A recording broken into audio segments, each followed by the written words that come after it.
Il existe dans le monde des endroits incroyables, exceptionnels, insolites, que personne ne soupçonne. Et grâce à cet outil de fou qu'est Google Maps, on peut les explorer sans bouger de chez soi. Mais toi, t'as décidé de taper ton adresse.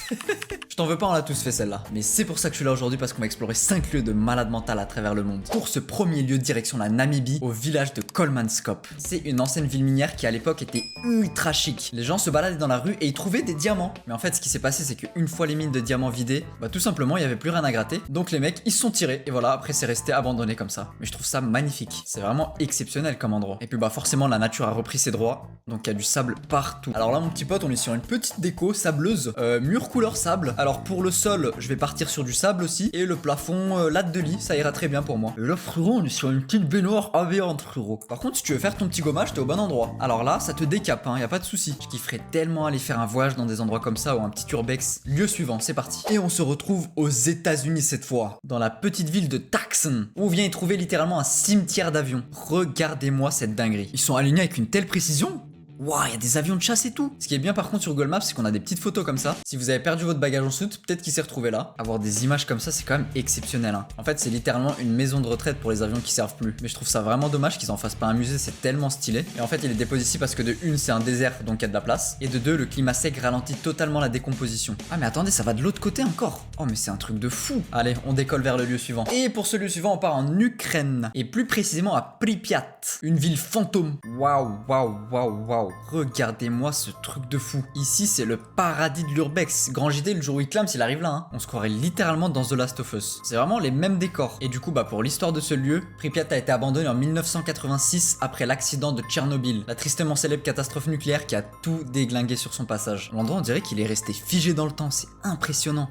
Par contre, faudrait me payer pour que je vienne faire un urbex ici, hein. À tout moment, il y a un claqueur qui sort et il vient m'attraper le col. Je trouve que quand on regarde des lieux comme ça, on a vraiment le sentiment qu'ils racontent une histoire. Une histoire triste malheureusement, mais c'est fou. Dites-vous qu'il y avait quand même plus de 40 000 habitants, hein. Franchement, merci à ceux qui font de l'urbex, hein, pour nous offrir des images comme ça. J'imagine qu'à cette heure, il n'y a plus aucune radioactivité. Parce que là, les gens, ils se baladent en détente. Si je dis pas de bêtises, il y a pas mal de youtubeurs qui avaient fait des vidéos là-dessus. On en a assez vu ici, ça part sur le lieu suivant. Cette fois-ci, direction le Mexique, à la Isla de las Muñecas. Celui-ci, vous êtes pas prêts. Je vous mets le premier point, vous allez le découvrir par vous-même.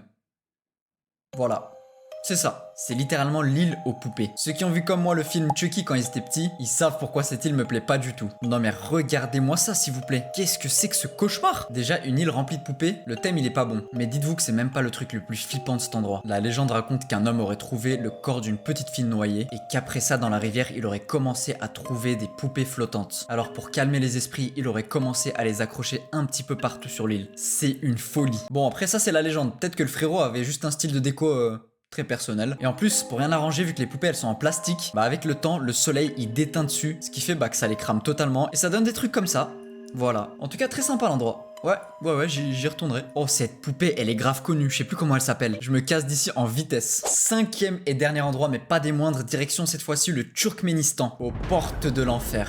Regardez-moi cette dinguerie. Ah, ça installe sa petite tente carrément. Petit pique-nique aux portes de l'enfer. Les anciennes ont l'air heureuses, tout va bien. Les portes de l'enfer, qu'est-ce que c'est? C'est littéralement un cratère situé à Derweze en Turkménistan. Eh, mais c'est peut-être de là qu'elles viennent les poupées en fait. Et du coup, pour la petite histoire, en 1971, des scientifiques soviétiques ont décidé de forer ici. Et ça s'est pas bien passé. D'après l'histoire, le sol s'est effondré. Et en s'effondrant, le sol a révélé une énorme poche de gaz. Et du coup, bah pour éviter une explosion, les mecs ont pris leurs affaires et ils se sont tirés. Pas du tout. Ils ont mis le feu au trou. Et résultat, 50 ans plus tard, ça brûle toujours. Et donc les mecs, sans le vouloir, ils ont créé un site touristique exceptionnel. Et c'est aussi pour ça que ça s'appelle Porte de l'Enfer. Parce qu'en fait, ça brûle à l'infini. Je me dis que c'est pas mal pour faire un petit barbecue, ça d'ailleurs. Allez, c'est parti, je contacte les potos. Les amis, cette exploration touche à sa fin. Franchement, les endroits, ils étaient exceptionnels. Si vous avez kiffé et que vous voulez un épisode 2, bah faites-le moi savoir en commentaire ou tout simplement en explosant la barre des j'aime. Bien sûr, n'hésitez pas à vous abonner et activer la petite cloche. Sinon, je vous envoie sur l'île des poupées. Sur ce, on se retrouve très vite pour une prochaine vidéo. Prenez soin de vous, c'était Alexplore. Ciao tout le monde.